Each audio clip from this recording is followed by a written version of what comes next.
Hi everyone. তো আমি সকাল সকাল উঠে হলুদ মেহেন্দি স্নান করে ফেলেছি। তারপরে কিন্তু আমি আর আমার স্পেশাল মানুষকে নিয়ে কিন্তু অঞ্জলি দিয়ে ফেলেছি। 2025 বরের সাথে শ্বশুরবাড়ি এলাকায় কিন্তু একসাথে অঞ্জলি দিয়ে ফেলেছি। তারপরে একটু ঘুরু ঘুরু করতে চলে গেছি নদী পেরিয়ে, মানে আমাদের পাড়ার নাম হচ্ছে স্বরূপগঞ্জ কলাতলা।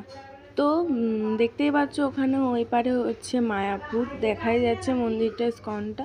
তো আমরা টোটো উঠে পড়ে আমরা এখন যাচ্ছি নবদ্বীপ স্টেশন।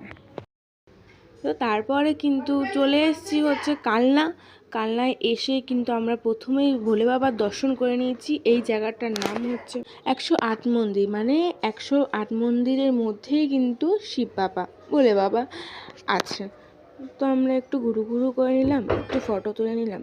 তারপরে এই ভেতরটাতেও এমনই রাউন্ডের মধ্যেই তো সবাই বসে মজা করছিল, আমরা একটু ঘুরু করলাম। দেখো কি সুন্দর সব, এখানে কিন্তু পায়রাগুলো এখানেই থাকে, এগুলো সবই পায়রা ঘুরু ঘুরু করছে। তারপরে একটু শান্তি হওয়ার জন্য একটু ডাব খেয়ে নিলাম। বাইরে এটা ওটা না খেয়ে আমি ভাবি যে প্রাকৃতিক মানে ভালো কিছুই খাওয়ার জন্য। তারপর এখানে আর একটা মন্দিরের পাশে দেখলাম এই আমাদের জাতীয় পতাকা। তারপরে একটু এটা খেয়ে নিলাম, আমার খুব প্রিয়, এটা আমি প্রত্যেকবারই খাই। তারপরে কিছু কিছু সরস্বতী ঠাকুর দেখে নিলাম। অনেক ঠাকুর হয়েছিল কালনাতে, কাটোয়া লাইনের মধ্যেই পড়ে কালনা। তো এইটা স্পেশাল হয়েছিল হচ্ছে রামেশ্বরম মন্দির, থিমটা হয়েছিল। তারপর আমার এইটা হচ্ছে ঠাকুর, দেখো। তো আজকের দিনটা আমার এইভাবেই কেটে গেল বলতেই পারো, খুব ভালোভাবে। সকাল দুপুর 12টায় বেরিয়েছি, তারপর এসছি হচ্ছে টোটাল 8টা বেজে গেছিলো বাড়ি ফিরতে ফিরতে।